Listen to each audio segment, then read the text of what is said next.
चंद दिन बाद देखेंगे, मेरे ख्याल में 2-4 हफ्तों की बात है, या थोड़ा इससे ऊपर नीचे हो सकता है कि नवाज शरीफ साहब भी वापस आ जाएंगे। इस वक्त क्या किस तरफ लगाया हुआ है लोगों को? एक घड़ी के पीछे लगाया हुआ है, एक बच्ची के पीछे लगाया हुआ है। 113 कंटेनर खड़े हुए हैं इस वक्त पोर्ट के ऊपर, और वो छुड़वा नहीं सकते हम। अब आज चेक कर लें कि मुर्गी का कितना, 1 किलो पे कितना कीमतें बढ़ी हैं। सही है। सब्सक्राइब करें और बेल दबाएं ताकि कोई खबर रह न जाए। क्या हजम कर सकती है कौम ये सब कुछ? इंडिजिनस लग रहा है, ये फितरी लग रहा है, ये जेन्युइन लग रहा है।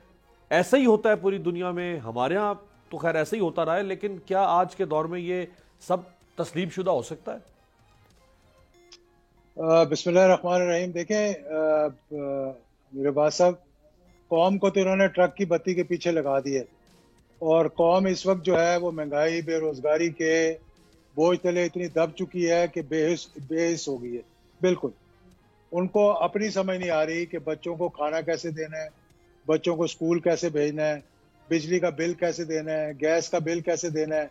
एक ऐसे विशियस सर्कल में लोगों को फंसा दिया है कि उन्हें अब आप चंद दिन बाद देखेंगे, मेरे ख्याल में 2-4 हफ्तों की बात है, या थोड़ा इससे ऊपर नीचे हो सकता है कि नवाज शरीफ साहब भी वापस आ जाएंगे। एक क्लीन चिट उनको भी मिल जाएगी। और जब से ये हुकूमत आई है, मुझे एक चीज बताएं, या जब से ये 72-74 बंदों की काबीना आई है, कोई एक वजीर बताएं जिसने कि टेलीविजन पर बैठकर स्वाय इमरान नामा पढ़ने के कोई अपनी कारकर्दगी का बताया हो, कोई बताया हो कि हमारी मईशत का क्या हाल है, कोई बताया हो कि इसको ठीक कैसे करना है, कोई बताया हो कि हमारी विजन क्या है। कोई एक चीज मुझे बता दें। लेकिन इस वक्त क्या किस तरफ लगाया हुआ है लोगों को? एक घड़ी के पीछे लगाया हुआ है, एक बच्ची के पीछे लगाया हुआ है।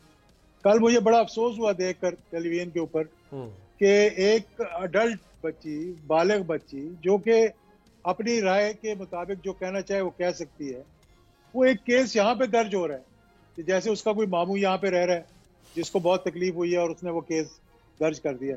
माजरत के साथ मुझे ये अल्फाज इस्तेमाल नहीं करने चाहिए थे, लेकिन इस वक्त जो हमारी मईशत का हाल है, इस वक्त जो हमारे पोर्ट्स के ऊपर कंटेनर खड़े हुए हैं, इस वक्त जो मतलब जो वहां पे जहाज खड़े हुए थे जिनको अंडर प्रेशर आके अब छोड़ना शुरू किया है, पता नहीं कितने करोड़ रुपए लिए हैं, क्योंकि मेरे पास उसका शायद नहीं है, सुनी सुनाई बातें हैं। जिस तरह से अभी फीड सारी रोकी हुई थी, 22 अरब रुपए का माल एक जहाज में था, सोयाबीन का।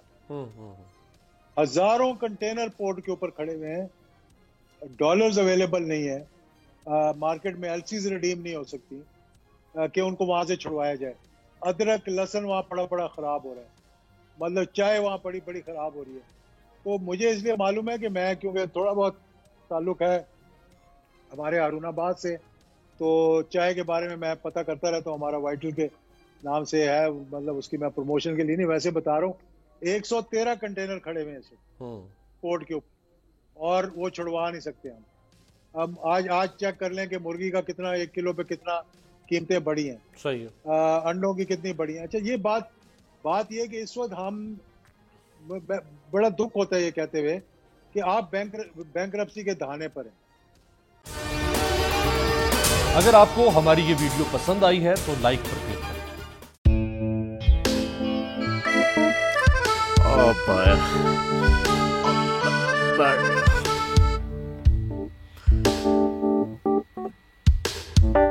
इंतशार से निकलने का वाहिद हल इंतखाबात है। हकीकी आज़ादी मार्च आज रवा। खबर आयत के मुताबिक अगर आप उसको ये रिपोर्ट दे दे तो मैं आपको अपनी 4 सीटें दे दूंगा। मौलाना हाँ साहब, वो जो रिपोर्ट हमें दे दे, और वो जो नीली पीली चैनल है वो लगाए। जाओ शबास। हम ऐसा टीवी देखते ही नहीं जिसका रिमोट हमारे हाथ में ना हो। और यहाँ पे कोई 2 नंबरी नहीं चलेगी।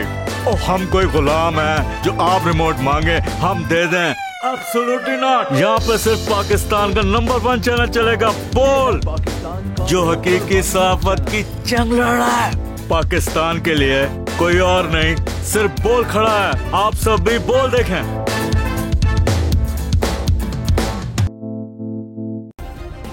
सब्सक्राइब करें और बेल दबाएं ताकि कोई खबर रह न जाए।